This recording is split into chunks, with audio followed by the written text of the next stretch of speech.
Do you have an intro song, Joe? Yeah. I'll cut this part out. There'll be a nice intro. Don't worry about that. I got that. So. Hey.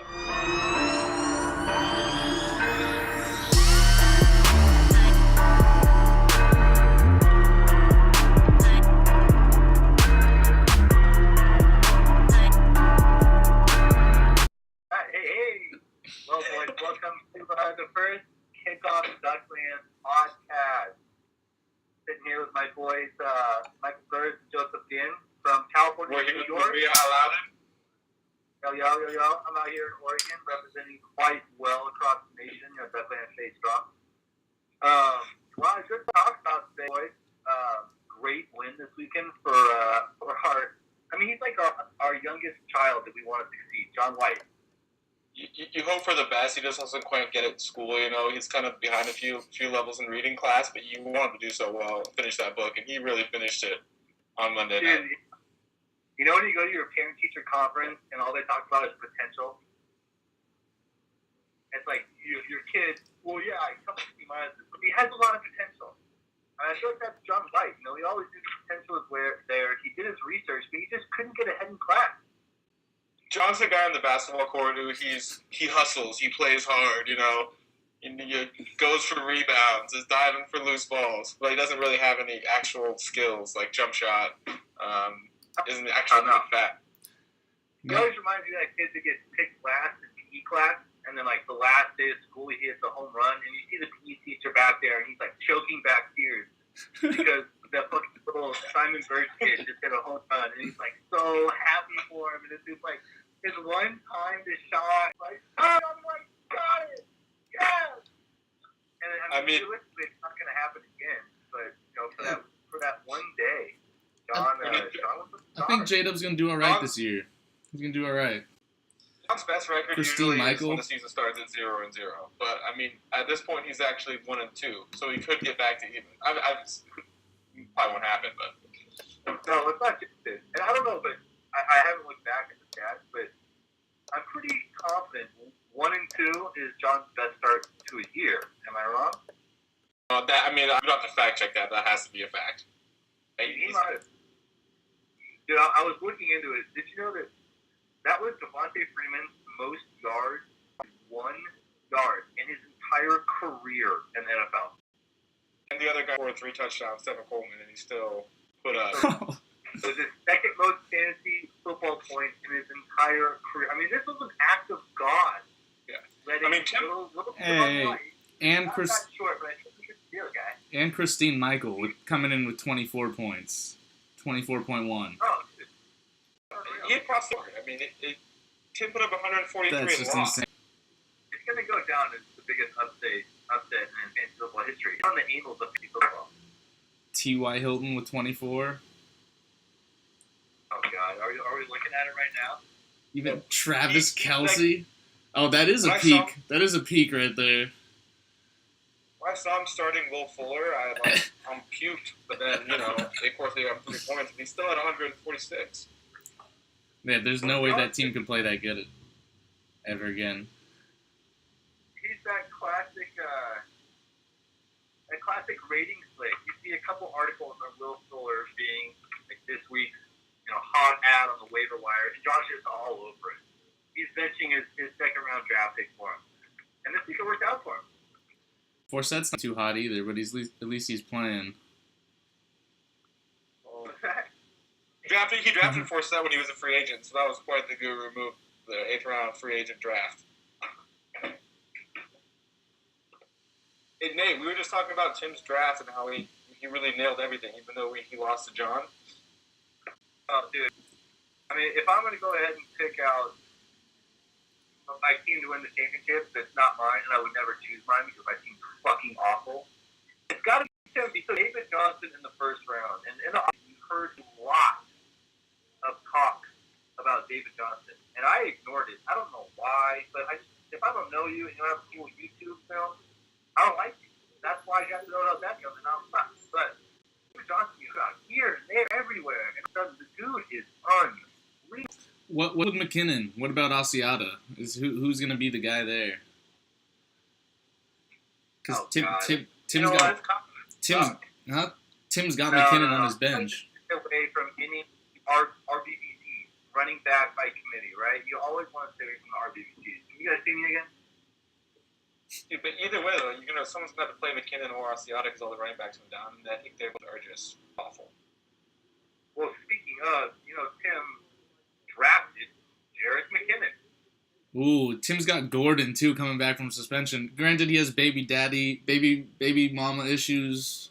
He's still smoking pot. He's on probation. And I don't know. He also has Cody Kessler and Terrell Pryor. Melvin Gordon, who everyone got injured on that team. All of a sudden, he's Walker and the fifth, Doug Walton, a steal six. I mean, it's unreal. I don't know if Louis Dickey stuff. Maybe it's there. Probably not. What's the best steal pick you see looking at that board? Like, first 4 rounds. Fifth round pick that was just... Like, there's one that was just... Everyone missed it. I'd probably say Justin Tucker, 12, Odell Beckham was the worst pick. Far. Odell Beckham was like, everybody saw Julio Jones as a better pick. And he watched a YouTube clip. And I got Shepard in like the 9th, who's just destroying Beckham's stats. I'm looking at the best pick, like you guys asked me. You guys are getting way the fuck off topic. And so far, the best pick, this is actually another topic we need to talk about. There's 2 3-0 teams right now, and one of them is Jeremy McIntosh. This is absurd. He doesn't know shit about football. But the reason why he's currently single is because he's D'Angelo Williams in the 9th round. 9th round. Second pick. Yeah, done. With a tip. You look at it. Yeah, he's done. He's got a cushion. I mean, if he wins. Hey, sign. Lemonade. Iced tea lemonade stand. Rising. What's how much money? Sorry, it wasn't Geico that time. It was the iced tea lemonade. It's our sponsor, man. Shout out to Geico too. Hey, shout out to Geico real quick. Hold up. All right. That's a story about why LeBron James is the cheapest guy you know, and he says that LeBron James still listens to Pandora and has to wait for ads to reload to say 9 Wait. Pandora. I heard like Who said that? Dwayne Wade? Commercial came on. He's like, I for that. There was one where Dwayne Wade said the same thing too. He doesn't do roaming charge or whatever, or won't take his phone. Oh no, he won't take his phone out on his yacht because he doesn't want to use service when he's not in Wi-Fi. Wi-Fi. Yeah. Can't go out there with it. He's like, I gotta send these texts before I get on my yacht. I wish that Asian just adopted the same philosophy. Did you guys hear a dude in Rio who racked up a $5,500 cell phone tab by catching Pokemon while roaming? What Pokemon did he get though? That's the question. Was it worth it? You gotta catch them all. Do they have Pokemon in Rio? And what? Apparently. Did you know what? The best pick of the draft might be your boy C.J. Anderson in the 3rd round. No. Is he even a top 10 running back? Before this week he was. How about LeGarrette Blount, number 2 back in the league? Talking about LeGarrette Blount, just talking about D'Angelo Williams. They're D'Angelo Williams done though. He's going to get 3 touches. What about Dak Prescott though? I bet Nate at the beginning of the year I told him he'd be top 15, and now he's number 11. So I don't know. He is. Check the stats. Check the stats. Jamal Charles in the 2nd round by Kepler on the way back, early 2nd. Jamal Charles got off. Oh, Jamal Charles is. Kepler is the other team that's 3-0, and he's like Jamal Charles second, and Sammy Watkins in the 3rd, who hasn't even fucking contributed to a goddamn team this year. How is that dude? He beat me 2 weeks ago. 4 days, 3 touchdowns at age 47. We'll talk about the 3-0 Andy his girlfriend in the draft. Wow. Do you guys remember that? That's a low for the league, honestly. It's not good. God. I just people talk about how I remember where I was 9/11 happened. I remember where I was in Thomas Bombers. I remember where I was when Michael Burris texted me saying that Nick Pep was bringing his girlfriend.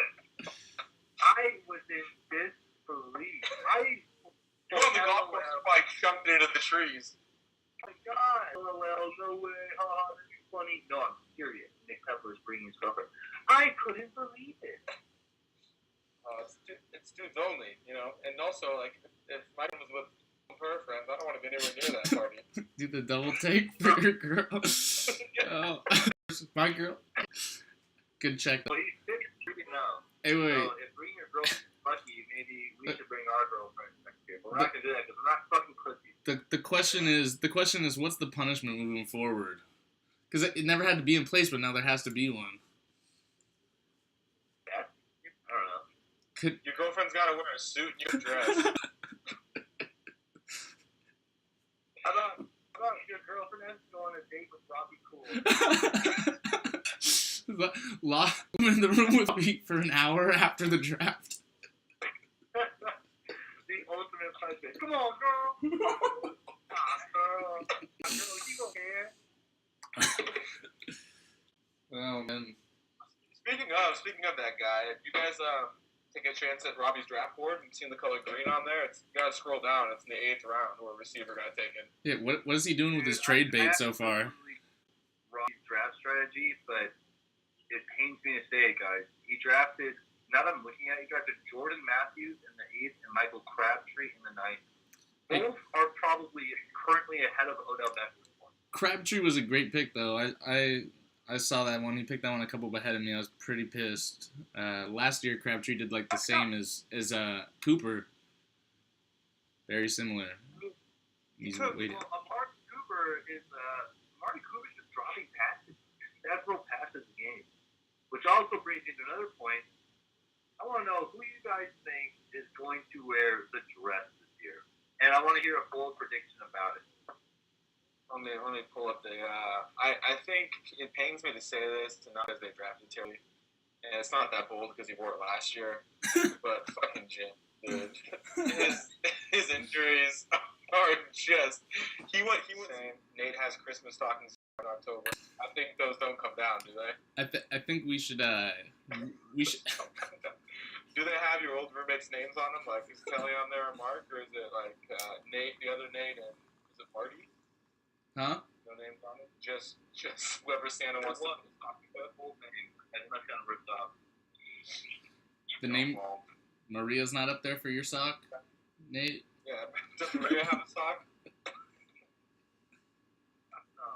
Nate's girlfriend does though. Oh. Damn. She's everywhere. She's included in everything. Dress ball. Was it Griswold's team? Yeah, and how all of his injuries and how he's just completely fucked. Yeah, well, I mean, the issue is he went Gronk in the first round, Des Bryant in the second, who I think first touchdown last week, it was Dak Prescott's first throwing touchdown career of the year. So if you think about it, in 3 games starting, Dak Prescott threw 1 touchdown. It was Des Bryant. If he goes another 3 games and scores 3 touchdowns, what are the odds all 3 of those are to Des Bryant? Not very good. I think Des Bryant did through the end of the year. I mean, he's not going to throw 100% of his touchdowns to Des Bryant. If you look at it, Cole Beasley and fucking Jason Witten get more looks than Dak Prescott. So the second round, Des Bryant, awful pick. Cole Beasley's Third round, sick. that was a good pick, but never take the light skin brother. Come on. And it's hurt every he plays like 4 games a year. Well, I mean, yeah, but I mean, the skin thing's probably one, but that's kind of one. He had a mirror of blue. Larry Fitzgerald in the 7-2 always starts off strong, but never fucking finishes the season. Larry Fitzgerald is going to fall off. It's a matter of weeks. And Jim should be trying to trade him now because Jim has nobody else. Like, go get 2 people who may at least play for him. But you know what? He might have had 2 of the more valued picks in the entire draft. He went Willie Snead, Stephon Diggs in the 9th and 10th round. Good pick. Yeah, both great picks, but I mean, Jeremy Hill is having 20 points, then like 3 points, and then 20 points, and like 1, then 1, then 3, then 15. So can we add him to the list of well, right now the list is just Josh Britton. Teams that aren't going to win any more games. For I what? swear to God, Josh Britton. Let's talk about Josh's team. First round, done. Second round, meh. Latavius Murray, third round. Latavius Murray, I think I already talked about this. Actually, you know what? I don't think I did. Over the last 2 games, Latavius Murray has received less than 50% of snaps for that game. He is the most touchdown-dependent running back in the NFL. The stats look good or because of touchdowns. Other than that, he's not. Rashard, whoever the fuck, the rookie, is taking. Yeah. I don't know, do they have Washington? Is it Jalen Rashard, the little guy, the guy with the big touchdown in week 1? Oh, yeah. He was like 2 carries for 150 yards. Yeah. He's taking touches too. I don't know if having 2 Raiders is going to get you very far, especially Latavius. Precarious little Humpty Dumpty on the edge, and he's going to fall, Josh. Hey, man, but half the snaps or less than the last 2 weeks, touchdown dependent, a throw. I don't like his chances. 4th round, Randall Cobb. What do you think about Randall Cobb this year? You got Jordy Nelson back, which you thought would have opened things up for Randall Cobb, but what it's done is take targets away from Randall Cobb. If we're having a discussion about dropping Randall Cobb, maybe you should reconsider drafting someone in the 4th round. But actually, you know, if people will bring this up, I know they will. I almost drafted Randall Cobb in the 4th round, and I did not fucking flexing. Randall Cobb! He fell to me. Thank you, Josh Britton, for drafting Randall Cobb. I appreciate you. I got Andrew Luck in the 4th round. He's infinitely better. Oh my God, I escaped disaster. Thank you so much for picking that pick. You're the man. Dude, you might the not pick- win another game. Kurt, Foster, Jeremy, you're smoking so much weed to take Frost in the 4th round. Deshaun Jackson. Deshaun Jackson and Matt Jones. Back-to-back picks for me. What an idiot. You know what? I actually talked to him about this recently, and he was blaming me for not helping to draft Melvin Gordon because he was talking on the phone. Well, you didn't tell me Melvin Gordon was there. Well, It's a 4th round. Of course he's there. Come on. And that's what you get for not showing up at the draft. You don't know what's going on, and you get unless you're Rigo, then Nate gives you all the good picks on the phone. But other than that, Hey, let it be known. I drafted the last 2 championship teams, guys.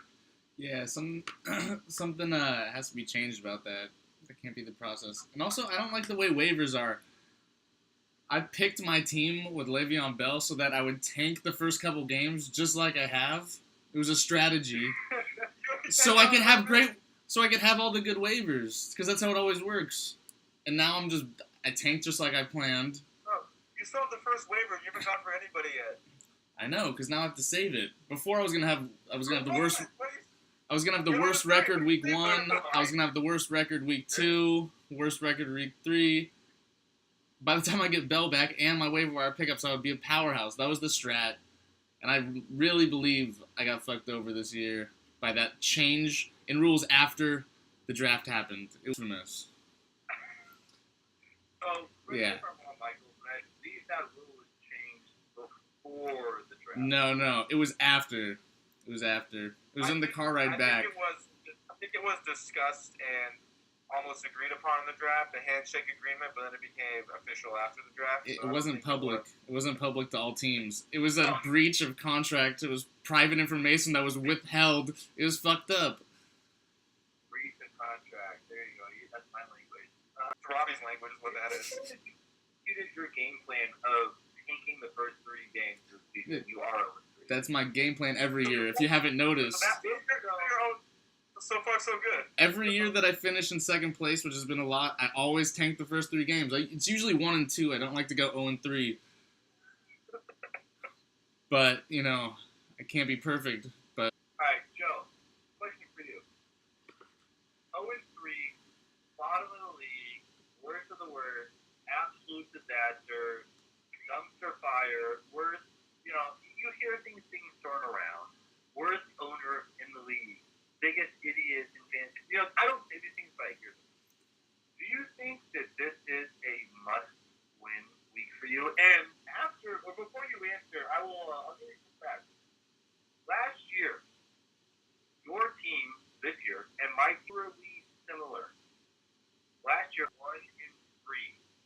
I drafted Todd Gurley, who didn't play the first 4 weeks of the season.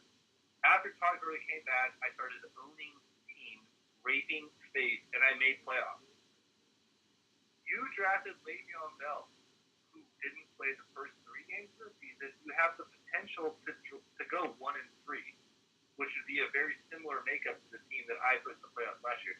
If you go 0-4, no team has ever gone 0-4 and made playoffs. My 1-3 team last year with a similar makeup was the biggest deficit to overcome the playoffs in Duckman history. If you see any way you can go to the playoffs, or is it's all on the line? First off, you don't have to compare everything back to your team to make yourself sound great. Alright? No way you gotta do that. Even when we're talking about my team, it's about your team. But anyways, yeah, my team's stacked. I could come back from 0-4 down, but it probably won't happen. And you play gym. So the heavens came down, the gates are open, you play fucking gym. Well, I mean, because of my draft strategy also, and barring one injury, there's going to be some blockbuster about to hit the fan. It's going to come up after these injuries are done. Because that's how I drafted my team. But also I'm not hurting because Bell. So my team is full strength, and there's gonna be blockbuster stuff's gonna hit the fan. The pipeline looks really good. I'm excited for the rest of my season. The pipeline looks great. Everything's how I wanted it to be. Unfortunately, I got the rules. First, the rules got switched on me. I tried to lose the first couple games. That's what I wanted to do, and then I got screwed. So, yeah, everything's going according to plan. The Cavs wanted to go down 1-3 so they could just come back and be, go down in history. I know. Right. Joe, Thanks for comparing me to LeBron. I appreciate that. You're welcome. One question straight for you. I got a couple of them. All right, let's bounce these back and forth. Are you ready for these? Well, no one wants Odell Beckham. Yeah, seriously, stop watching Odell Beckham. I don't want Dante. I don't want Dante Moncrief. To the face by that kicking net last week. Yeah. That he was crying. Odell Beckham's. Receiving against Beckham's the third best receiver on his team. Shepard, not. That Odell Beckham thing with the net just reminded me of Robbie for some reason. Just. We'll get there later. Joe, I got a trade for you. You ready for this? Yeah. Odell Beckham, Andrew Luck, and Wayne Allen for Lamar Miller. And you're gonna ask for Greg Olsen, which I already know. I don't even care. This is disgusting. This is absolutely ridiculous. Don't even insult me with that trade. Odell Beckham, Andrew Luck, and Wayne Allen for Lamar Miller, Greg Olsen, and Blake Bortles is a fucking legitimate trade. Oh my! I don't think that's absolutely insulting. Give us Odell low because the reason he's not as good is because he has other receivers on his team. It's not like he just is getting off to a slow start. They're just taking all his targets. Eli's a little worse. Cruz and Shepard are there. Odell's, a matchup-based guy, Nate. Dude, anytime anyone gets on a team with Eli, I mean, they become great because Eli's that good. It's expected. That's why I took Shepard in the ninth. Are you both honestly going to tell me that Odell? I'll give you. I'm saying Emmanuel Sanders for him, and we can. I guess. I wouldn't choose Sterling Shepard for Odell Beckham right now. And that's real. Right. Well, that's real. Huh? Kevin Gates. That's really real. All right. I know you want the trade, but dude, that was it's like we'll talk offline. That was a very honest offer. You and Robbie have the same trade strategy. All you do is offer the worst trades possible, and then we reject it, and then you just rant for 5 minutes about why it's a good trade. It's not a good trade. Yeah, Robbie might go on for 10 minutes, but Funny story. This year, Robbie offered me a trade, and it was obviously hot garbage. And then he goes, I'll throw in Santos. Foster, it's his kicker. I said, you just offer me your kicker to make the trade happen. He's like, dude, kickers win championships. Terry Goskowski, I think the Patriots won them games. I'm like, it's the Super Bowl, Dude, Robbie. damn. Oh. Rigo's team?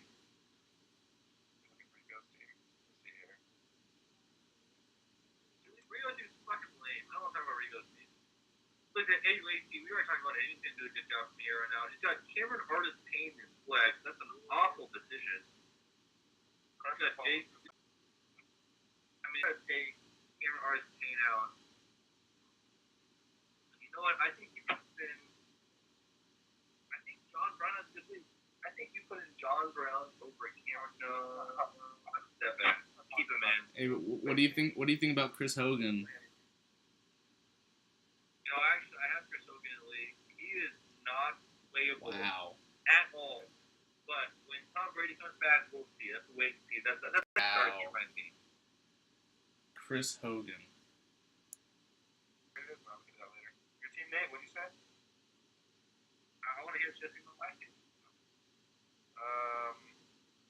I mean, I wouldn't start probably all these guys, but Vikings D and Luck and CJ Anderson on my team, but they're all right. I think that's fair. My team's awful. What about it? You'll start Odell. I would start Odell Beckham. No way. All right, how about Jeremy's team? Am I going to win this week? I'm going. You look at the matchup. I got Andrew Luck against Matt Stafford. You know what? That's a wash, right? Matt's playing well. Luck's a good quarterback. That's a wash. That's a wash. I think CJ Anderson's better. Gurley's better. Edelman's better. Jeffrey's better. Wait, Gaines is better. what team are we on? What team are we No! on?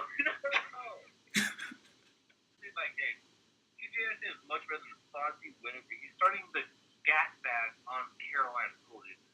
Jordan Howard and Todd Gurley. Todd Gurley is going against Arizona at Arizona. They're going to look fucked. Jordan Howard's going against Detroit at home. He's going to have a big. Whose team are we on? How about the news? I'll get big. Oh, this is Nate's. That's a wash. What? Nice. That's a wash. Antonio Gates is injured, homie. What are you talking about? He was inactive last week. And then Brandon Marshall's going against Seattle. I mean, Kenyon Drake's not a stud. I'm going to pick up the wire. I'm going to do well. At least you can watch Kenyon Drake play on Thursday. That'd be nice. Well, if I get someone on the way, What you could do would be kind of Cruz for Odell. You got both of them, Play the better receiver. Yeah, I'll think about that. James' team we talked about. I mean, it's not very good. Matt Ryan's playing out of Carolina this week at home. That's not going to bode well. Jeremy Hill, I like Jeremy Hill this week. He's starting Dwayne Washington. As a Lions fan, he'll get the bulk of the carries, but unless he gets a touchdown, he's good for 50 yards max. He's not going to be what. All right, we got Dez Bryant at San Fran.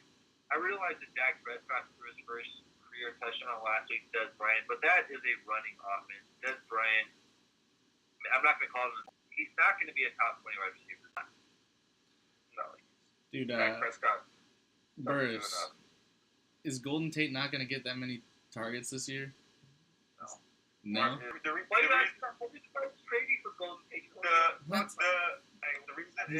He's got a Lions jersey on. He got all of his catches in the slot in the past, and they moved him outside this year and put Bolden in the slot. And Bolden's getting all those catches that used to be Tate's because they're putting Tate outside, which they shouldn't be doing. Maybe they'll switch back. If they switch him back in the slot, he'll get those catches, but he doesn't operate that well outside. He's too small. Press coverage doesn't get off it. Clay Marvin Jones is so big, he's just running by. But what about Inside information from Michael, I appreciate that. What is Bolden? What's up with Bolden? He's on waivers though. Should I use my number one waiver pick on him? Yeah, no. I guess you should. I might be behind you. Mr. Poopy Butthole, 3-0. What a fucking go. Doesn't work. Jeremy Macklin, starting. Theo Riddick. Starting. Devontae Parker. The guy's 3-0, and he has Jamal Charles on the bench. How did the fucking Lord Jesus let this happen? Quincy Enunwa and Darren Sproles. And poor John. John's going against Mr. Poopy Butthole. He's got Aaron Rodgers on a bye. He's trying to get to his best record ever, and he just runs into a He's got Christine Michael against the Jets, at the Jets. He's got Devontae Freeman against Carolina. I mean, I'm not even going out on a limb. John's not going to win this week. The poor guy, our youngest child, is dumb. He's still got, who is Kenneth Barrow.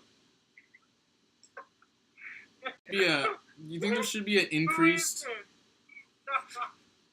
Kenneth Barrow is on John White's bench. Who the fuck is Kenneth Barrow? Is that a mythological creature? He's the running back 3 in San Diego. Looks legit. Hey, should there be a... He's also holding on to it and still has Justin Forsett. And he has Ryan Fitzpatrick on the bench. Ryan Fitzpatrick actually had a record-breaking week last week. Did you guys see that? Sorry, what did you say I missed? I didn't. Because John had Ryan Fitzpatrick on his bench, who actually had a historic week last week. Did you see a historic week? 8 turnovers, negative 6, 7? Yeah. 6 interceptions.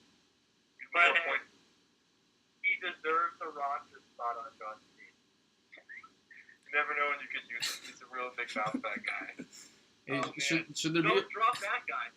should there be a bigger punishment if someone gets dress pulled moving I forward? think there should be. Because it's like you just see him again in a dress. What pleasure in that? Huh? There needs to be some kind of punishment. It's twice in the 5 years span. Yeah, definitely. So I'm Cause- willing to gone this year. We'll think of some ideas. We'll take some questions. Yeah, Put them in. I mean, that's a... yeah, remember, You remember when Vinny traded Peterson beast food and when he hit the game with the switch and he was out for the year? Oh, is that back to back? I think 8 pick him to the playoffs. But I don't think that in the fucking world that team actually wins a championship. No, there's no way. Nah. Unless Adrian Peterson, really gets healthy and comes in there and plays 4 years ago. Yeah, tease out for Hambre, Ben Roethlisberger, yeah, sure. Spencer Ware, almost relevant. Latavius Murray, like I said, less than 50% of the snaps the last. We've got Marvin Jones. He's been a great storyline this year, and I think he's going to be a good player, but he's not a top 10 guy. He's not. Amari Cooper, Eric Ebron, good. He's got Jay Crowder in the flesh. And his other option. Do you know Crowder's first name? What? Do you know what Jay Crowder's first name is for Washington? Are you talking to me? Yeah, I'm asking you if I know what Jay Crowder's. Joe. Is it on this team? It's a trick question. Oh, Jameson, yeah. Right? Oh, Huh? Don't be cheating.